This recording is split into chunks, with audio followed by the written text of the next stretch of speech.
Queridos, eu quero falar com vocês hoje, o tema da minha palavra é a casa de Jairo, tá? Jesus, no seu ministério aqui na terra, ele visitou muitas casas. A Bíblia fala que de casa em casa, Jesus ia pregando, evangelizando, os apóstolos também.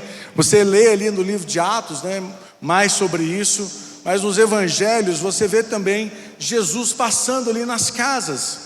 São várias casas. A casa de Zaqueu, quando ele encontra Zaqueu ali no caminho, Zaqueu está em cima da árvore, vê Jesus. Jesus pede para Zaqueu descer depressa, fala que vai repousar naquele dia em sua casa, e depois Jesus fala ali que naquela casa houve salvação.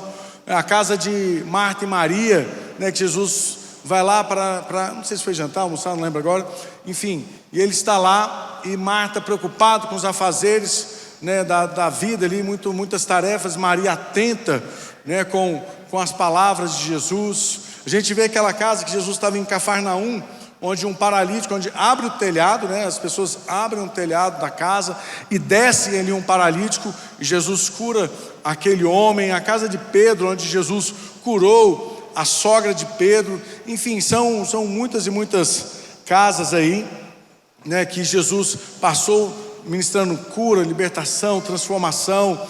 Aquela casa que Jesus estava também de Simão, que a mulher entra, chora aos seus pés, derrama um perfume caro ali de alabastro, enxuga os pés de Jesus com os cabelos. Enfim, são muitas casas. Isso daria até uma série legal. E cada uma dessas casas existe uma grande lição.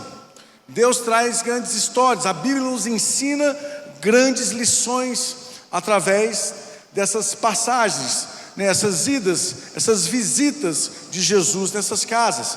E eu quero falar com vocês hoje sobre a visita, a ida de Jesus à casa de Jairo, Então me acompanhe aí no livro de Lucas, capítulo 8, versículos 40 ao 42, depois 49 ao 56, tá? Me acompanhe aí.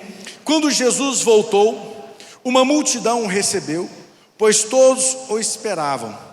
Então um homem chamado Jairo, dirigente da sinagoga, veio e prostrou-se aos pés de Jesus, implorando-lhe que fosse à sua casa, porque sua única filha, de cerca de 12 anos, estava à morte. Estando Jesus a caminho, a multidão o comprimia, e lá já na frente. Enquanto Jesus ainda estava falando, chegou alguém da casa de Jairo, o dirigente da sinagoga, e disse: sua filha morreu. Misericórdia, hein? Que notícia. Não incomode mais o mestre. Ouvindo isso, Jesus disse a Jairo: não tenha medo, tão somente creia, e ela será curada. Quantos podem dar glória a Deus aí? Quando chegou à casa de Jairo, não deixou ninguém entrar com ele, exceto Pedro, João e Tiago, e o pai e a mãe da criança. Enquanto isso, todo o povo estava se lamentando e chorando por ela. Não chorem, disse Jesus, ela não está morta, mas dorme. Todos começaram a rir dele, pois sabiam que ela estava morta.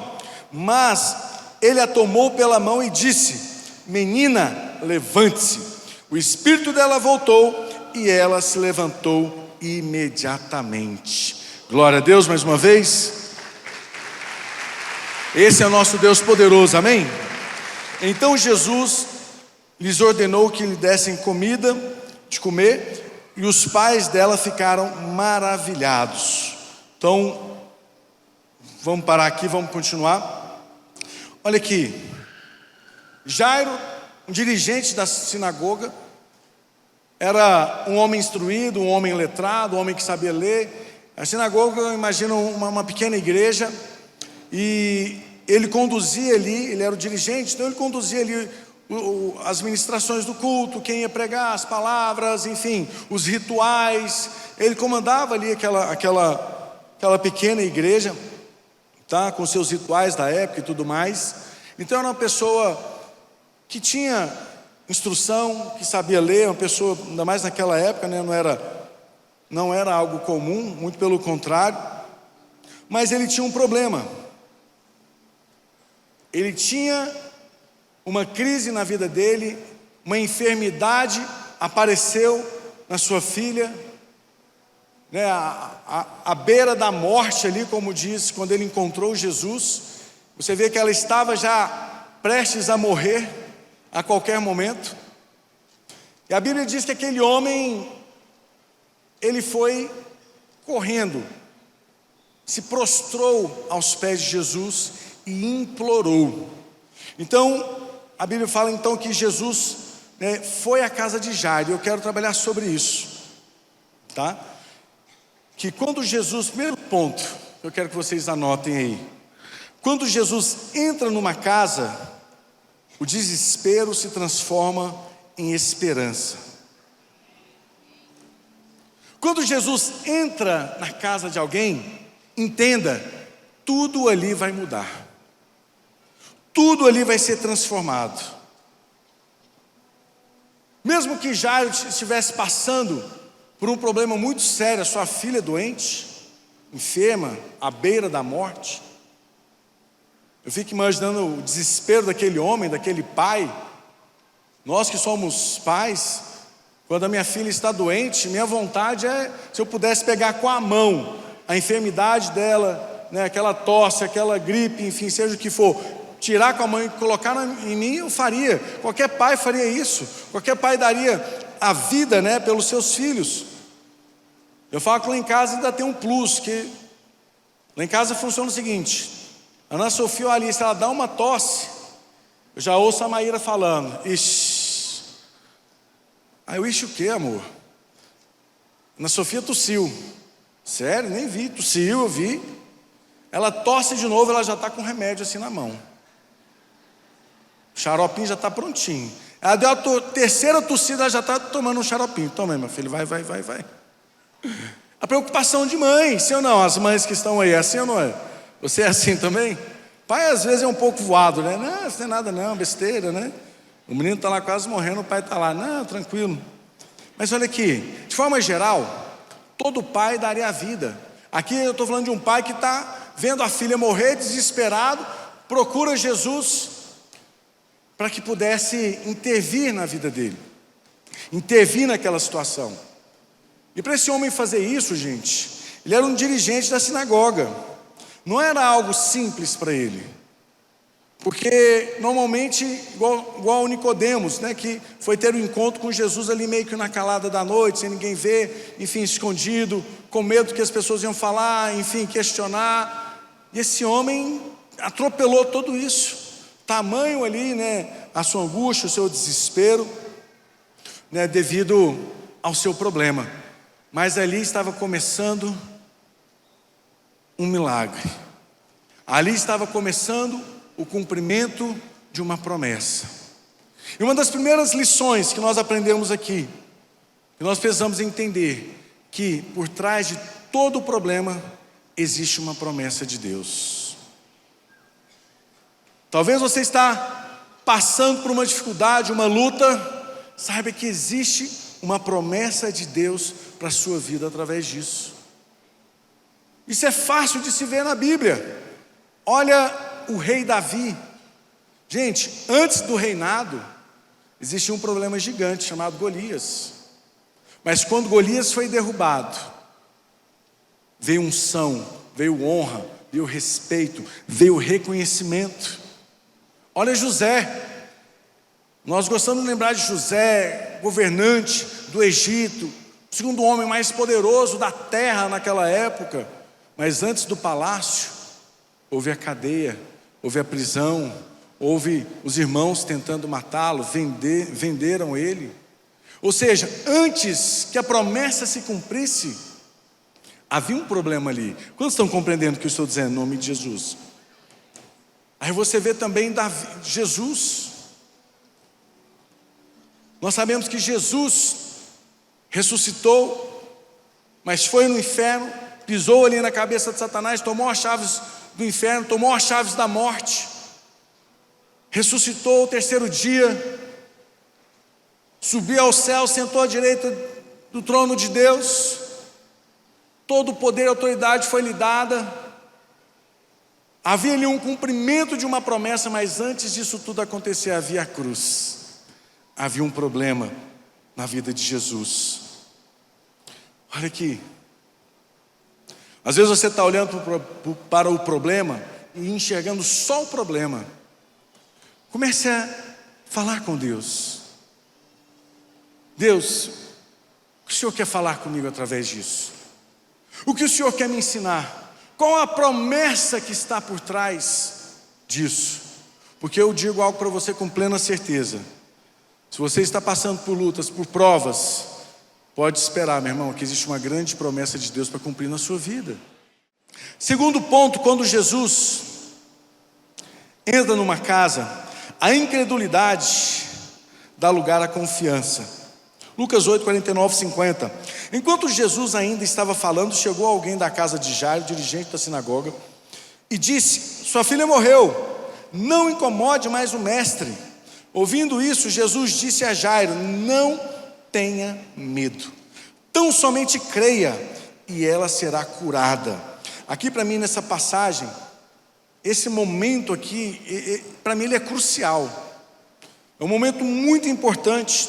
Eu fico imaginando aquele pai desesperado. Imagina aquela cena, aquele pai que chegou, se ajoelhou nos pés. Eu fico imaginando aquele pai segurando, chorando, segurando os pés de Jesus. Tipo assim, ele agarrou os pés no sentido que você não vai para lugar nenhum. Eu não vou descer para lugar nenhum. Você precisa ir na minha casa, pelo amor de Deus, por favor, vai na minha casa. Não, você tem que ir lá, a minha filha está doente, ela vai morrer. Aquele pai ali nos pés, travando, não deixando Jesus andar para lugar nenhum. Então Jesus, a Bíblia fala que Jesus começa a falar com aquele homem, e chega uma pessoa e fala: não precisa mais não, não precisa mais, não precisa mais incomodar o mestre, a sua filha morreu. Olha que notícia pesada. Aquele homem ali, crendo, clamando, buscando, mas de repente veio, uma bomba atômica dessa. O que eu acho interessante é que esse homem, ele atravessa essa conversa de Jesus. Jesus está falando com Jairo, aquela, não sei se é um homem, enfim, aquela pessoa atravessa a conversa. Para mim é como que se estivesse tentando impedir que aquilo prosseguisse, tentando impedir que Jairo cresce, confiasse em Jesus naquele momento. Eu acho crucial, por quê? Porque Jairo poderia ter dado ouvidos àquela pessoa e ter falado: não tem mais o que fazer, já era, e ter desistido, e ter falado: Jesus, que pena, cheguei tarde, não há mais o que fazer, vou-me embora. E ficar uma pessoa ressentida, uma pessoa amargurada, decepcionada com Deus, frustrada, achando que acabou, que não tem mais jeito ali. Mas olha aqui, aquele homem já tinha tocado no céu, o processo do milagre dele já tinha startado, ele já tinha clamado ao Deus Todo-Poderoso. O que eu acho incrível é que não foi ele que virou para aquela pessoa e respondeu, foi Jesus que falou: opa, você veio aqui trazendo uma sentença de morte, você veio aqui trazendo já um resultado, mas deixa eu te falar algo, Jairo, olha para mim, esquece o que eles estão falando, esquece tudo o que está acontecendo, olha para mim, Jairo, olha no meu olho, Jairo, fica imaginando Jesus ali: Jairo, presta atenção em mim, sua filha não morreu, ela vai ser curada. Isso nos deixa uma grande lição, que muitas vezes nós temos que tampar nossos ouvidos às vozes que querem trazer morte aos nossos sonhos, que querem trazer morte aos nossos projetos, que querem nos desanimar, que querem nos fazer parar, que querem que nós não possamos dar mais ouvidos para Jesus. Muitas vezes nós temos que parar de prestar atenção nisso e ouvir a voz daquele que tem a sentença de vida sobre você, que tem a sentença do milagre da sua vida nas mãos dele, aquele que abre e fecha as portas dos céus. E muitas vezes as pessoas estão dando ouvidos para aqueles que estão ali querendo desanimar, colocar limites, falar o que você pode, o que não pode, o que há, o que não há. E aqui é uma linha muito fina isso, porque é o momento da fé e da razão se confrontando claramente aqui, porque a razão estava ali presente, a filha dele estava morta, mas a fé dizia: não morreu, ela vive. E vai ter muitos momentos na sua vida que você vai olhar para várias situações e vai falar: isso aqui morreu.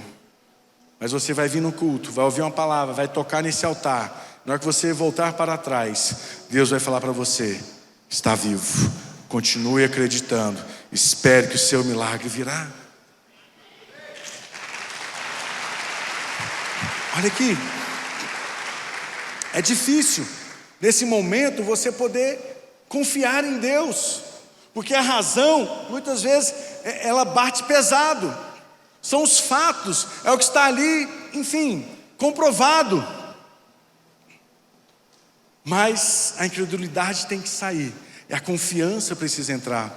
Eu me lembro, eu já contei isso algumas vezes, eu me recordo aqui quando a minha filha Alice estava com 20 e poucos dias de vida, ela pegou uma bronquiolite, foi internada, foi para a UTI, uma gripezinha, um negócio que evoluiu muito rápido.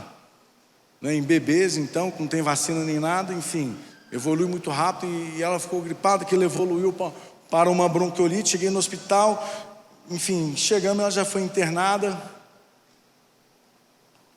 E para a gente foi um momento muito difícil, porque às vezes você acha que não pode piorar, mas é igual o Jairo, saiu com a filha doente, aí ele acha que não pode piorar, chega alguém e fala: não, sua filha morreu. Eu me lembro quando eu estava no hospital, ela entrou com um problema, e a cada hora que entrava um médico, fazia exame, entrava uma enfermeira, olhava, entrava outro médico, olhava, cada hora a gente é chamado, um problema novo aparecia. Pai, ela não está só com bronquiolite, ela está com isso também.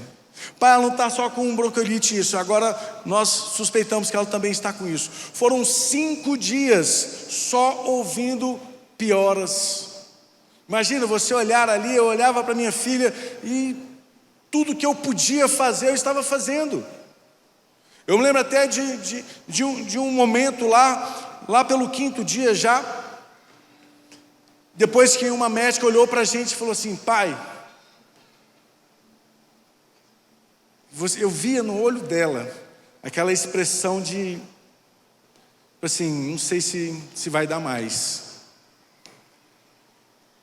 E ela falou assim: a situação da sua filha é muito delicada. O que ela está passando é muito sério. Ela está num momento muito delicado, pai. A sensação é que aquela médica estava me preparando para algo pior. Eu lembro que na minha mente ali, eu e a minha esposa, eu pegando na mão dela e apertando ali, e eu orando na minha mente, eu amarrando aquilo, quebrando aquilo, falando: está amarrado, eu não aceito, o Senhor me deu, aquela filha foi gerada no altar, ela é um cumprimento de uma promessa na minha vida, eu não vou deixar, eu não aceito, né, essa sentença sobre ela, ela vai melhorar, ela vai curar. Eu saí daquela reunião, coloquei um louvor no ouvido, fiquei ali no corredor da UTI neonatal. E eu lembro que eu comecei a orar e a louvar a Deus. Na época, acho que estava aquela música do Arena Louvor, O Impossível Não Existe. E estava assim, aqui eu lembro que eu comecei a cantar aquela música e já estava ali há mais de 1 hora, orando e louvando a Deus. Aí a Maíra sai no corredor, me encontra com um olhar assim. Eu olho para ela e falo assim: você está doido? O que foi? Doido por quê? O hospital inteiro está ouvindo você cantar. Gente, eu já estava num nível assim que eu já estava quase sendo arrebatado. Eu não estava nem aí quem estava passando do meu lado. Toda hora entrava assim, gente, médico, enfermeira. Eu queria o meu milagre. Eu falava: Deus, eu fiz tudo, agora é contigo, Senhor. Deus me ensinou uma grande lição ali, porque eu fiz tudo o que estava ao meu alcance. Estava no melhor hospital, na melhor UTI, com os melhores médicos, com todo tipo de acompanhamento. O pastor Julian é de lá também. Eu lembro que ele ficava assim, monitorando cada segundo, cada passo, cada detalhe, nos ajudando, nos confortando. Então, tudo que estava ao meu alcance eu fiz, a minha esposa fez. E Deus me ensinou uma grande lição: que aquilo que eu não alcanço, eu descanso em Deus. O que eu pude fazer, eu fiz. Eu falei: Deus, agora é com você. Agora o Senhor precisa entrar. Agora chegou a sua vez. Eu andei até o limite do possível. Daqui para cá já entra o impossível. É contigo, Senhor. Eu lembro que no dia seguinte, a enfermeira já chegou com uma cara diferente. A médica também falou: pai, a gente estava com suspeita de meningite, enfim. E aqui saiu o resultado: sua filha não tem nada. Pai, estava com suspeita, sua filha estava tendo convulsões o tempo todo. E todos os exames estão aqui, não teve nada. E foi um exame atrás do outro, sendo cancelado toda a sentença de morte. Aquilo que eu não alcanço, eu descanso em Deus. Se você está vivendo algo na sua vida, que você já fez tudo e a situação não mudou, meu irmão, confie em Deus. Essa é a hora de você confiar em Deus. Pare de tentar resolver tudo sozinho. Pare de lutar as suas guerras sozinho. Traz Deus para dentro da sua batalha. Traz Deus para dentro da sua casa. Mas uma coisa que eu entendo, que quem anda com Deus, você vai ter que aprender algo. Deus sempre vai te colocar numa posição onde você vai depender exclusivamente dEle. Eu entendi que os meus milagres, os meus avanços, eu faço a minha parte, mas eu sei que é nesse altar que o decreto sai. É aqui no altar, é na presença de Deus, é na minha caminhada com Deus, é confiando em Deus, é confiando em Deus. Toda vez que você vem aqui no altar e ora e faz a sua campanha de terça-feira e ajoelha aqui, anota, faz teus pedidos e pede direção, fala: Deus me guia, Deus me direciona. É assim ou não é? É isso. Nós temos que aprender a ter essa convivência, essa intimidade, falar: Deus me guia, Deus me direciona, Deus guia cada um dos meus passos. Deus, o que é que eu tenho que fazer? Deixa eu te falar.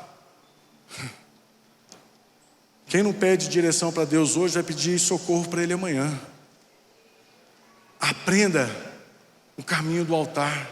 Não espera as coisas saírem fora do controle, não. Não espera tudo ficar pior, não.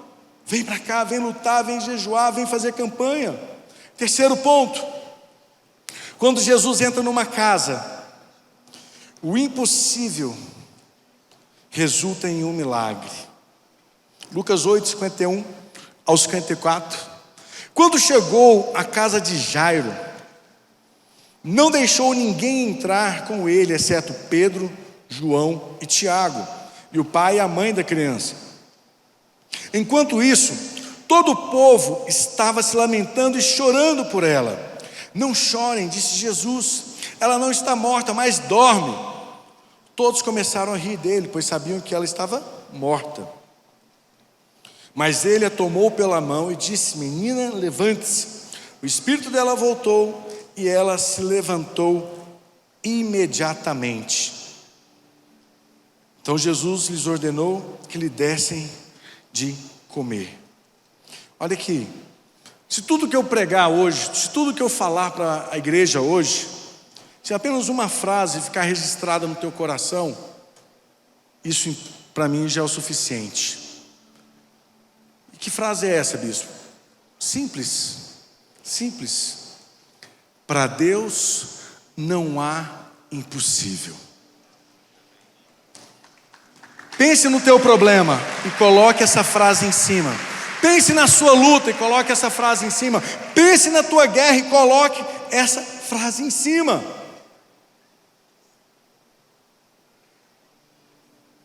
Eu não tenho dúvidas, igreja, que o que Deus está preparando para nós, para mim, para vocês, ainda este ano, nesses próximos dias, nessas próximas semanas, nesses próximos meses, é algo grandioso, amém?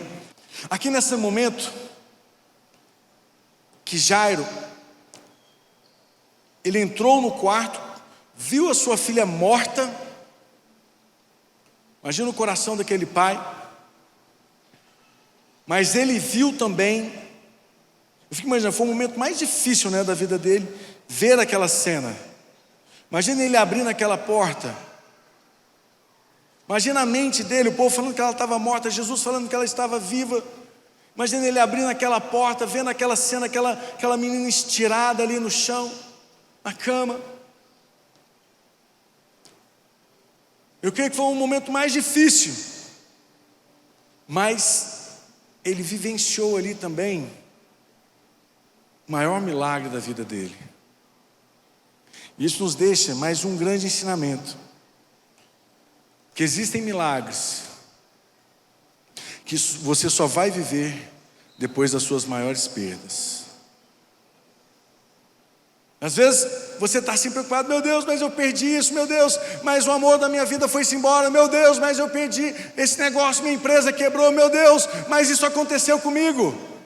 Calma, existe uma promessa de Deus que vai se cumprir na sua vida. Deus está preparando algo grandioso para você.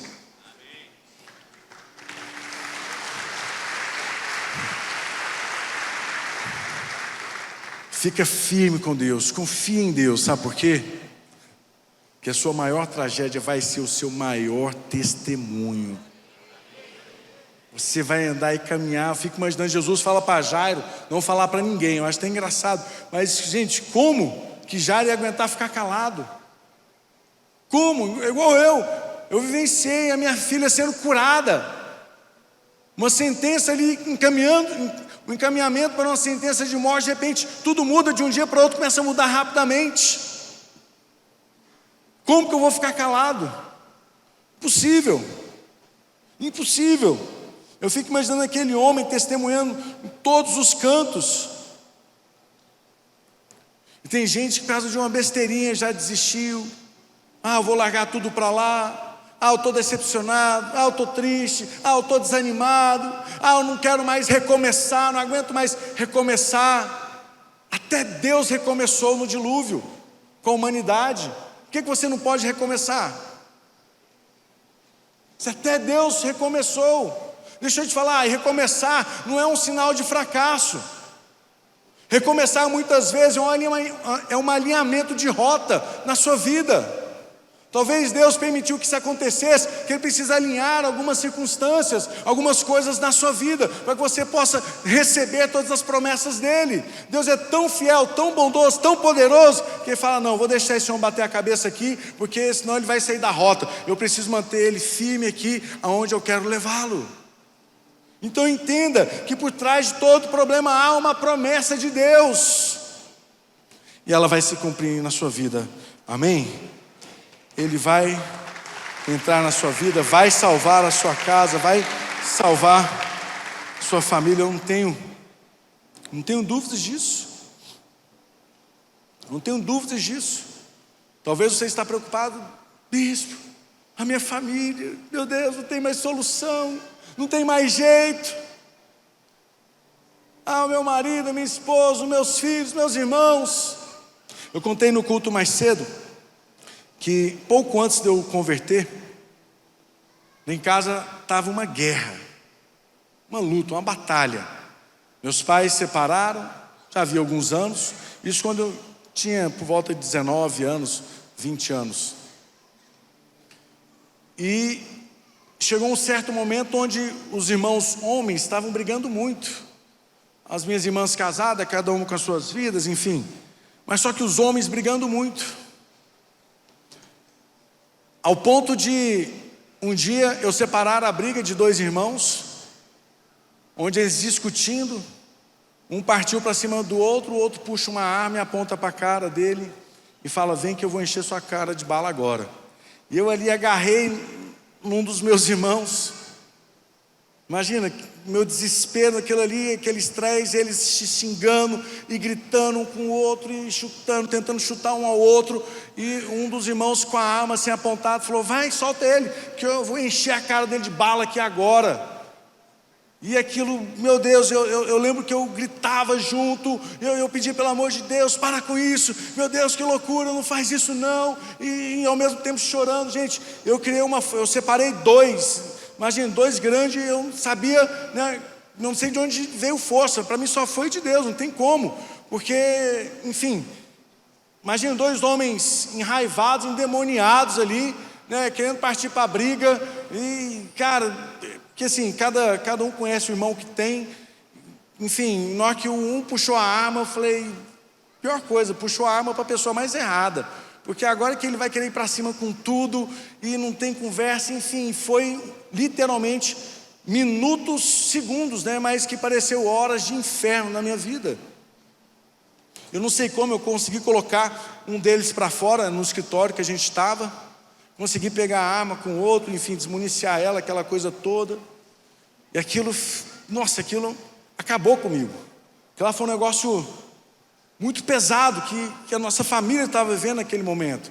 E para piorar, o outro irmão também estava brigado com um desses 2, e ficavam ali discutindo que um devia o outro, não o outro que devia, e começaram a fazer ameaças, começaram a falar, né, coisas horríveis um para o outro, ameaças horríveis um para o outro, ao ponto de um dia um dos irmãos me ligar e falar assim: olha, se aquele não me pagar, hoje eu estou conversando com algumas pessoas aí, tal, com não sei quem, eu vou armar uma cilada para ele, e ele vai ver, se reagir. Eu já falei, se falar um ar é para dar tiro, é para matar, não quero nem saber, e tal, e aquela coisa toda. Gente, imagina eu, o caçula, lá de casa, né? O caçula tem moral para alguma coisa?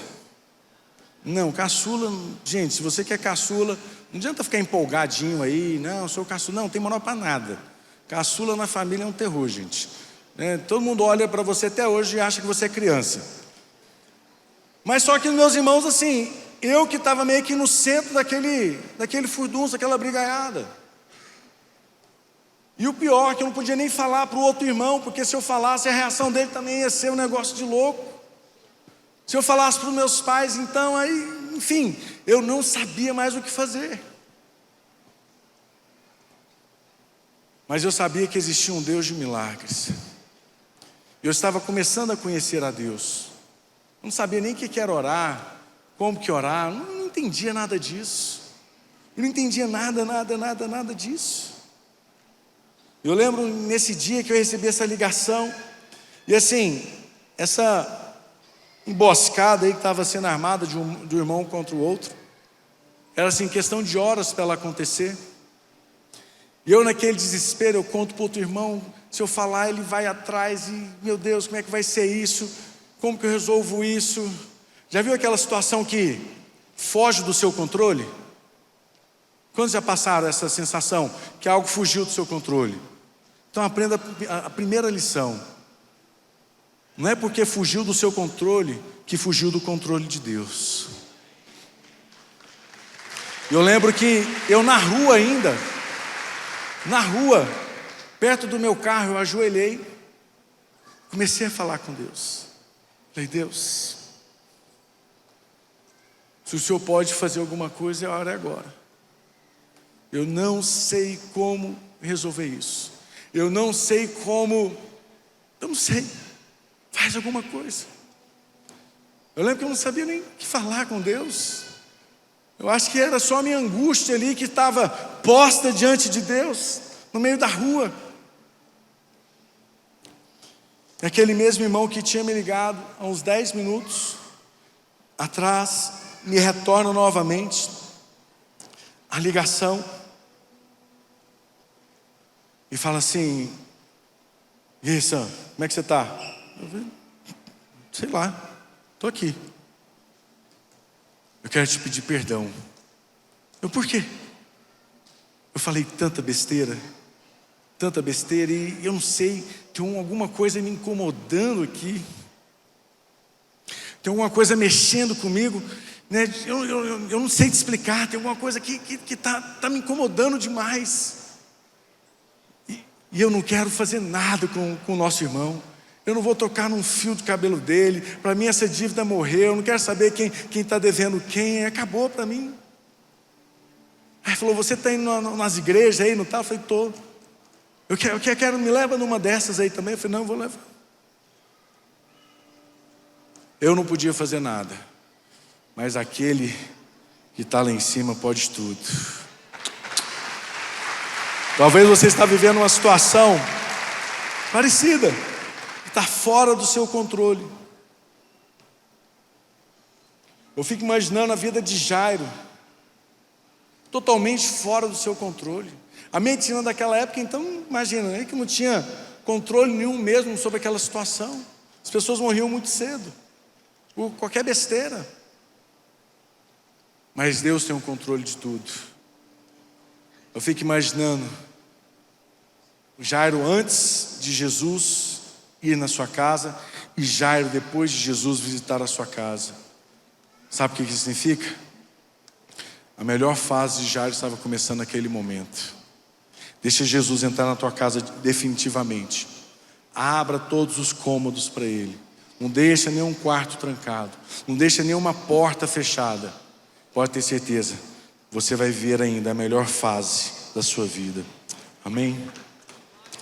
Quero fechar aqui com o último ponto. Que quando Jesus entra numa casa, a tristeza se transforma em alegria. Lucas 8,56 diz: e os pais dela ficaram maravilhados. Neemias 9,10 diz que a alegria do Senhor é a nossa força. Que força desse culto ou não? Olha aqui. A melhor fase da vida de Jairo começava agora, porque ele tinha o maior testemunho da vida dele. Ele presenciou o maior milagre da história dele. Eu fico imaginando a cabeça dele, a alegria dele de poder estar ali servindo a Deus. Não importa, mais uma vez eu falo, não importa o tamanho do teu problema, nós servimos a um Deus do impossível, a um Deus de abundância, sim ou não?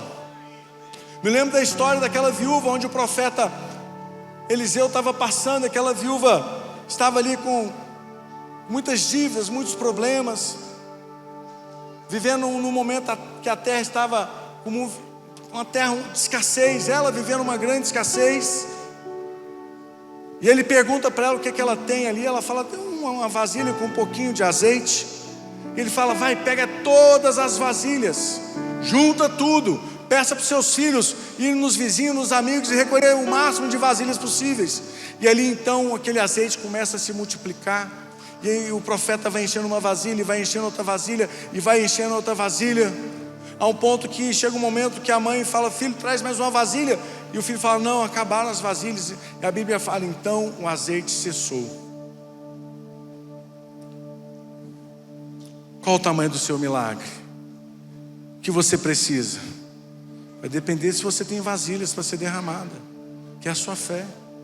Qual o tamanho? O quanto você crê? Eu fico imaginando, se aquela mulher tivesse mais 10 vasilhas, ele ia encher. Se tivesse mais 20, seriam cheias. Se tivesse mais 100 vasilhas, todas iam encher. Porque enquanto tem vasilha, enquanto tem sede de Deus, Deus derrama do teu espírito sobre a pessoa. Enquanto tem fome, enquanto tem busca, enquanto tem um coração que busca a Deus, tem um Deus que derrama sobre os seus filhos. Não importa. Não importa se a terra estava se a vida daquela mulher estava em escassez, se a terra estava vivendo um período de escassez. Aprenda uma grande lição: a escassez da terra não anula a abundância do céu. Não impede Deus te abençoar. Não importa se você está vivendo uma escassez, se no teu trabalho, na tua empresa, isso, o governo, sei lá, o que você pensa: meu Deus, e agora? Olha, confia em Deus. A abundância do céu é maior do que a escassez da terra. Deus não vai deixar faltar nada, amém?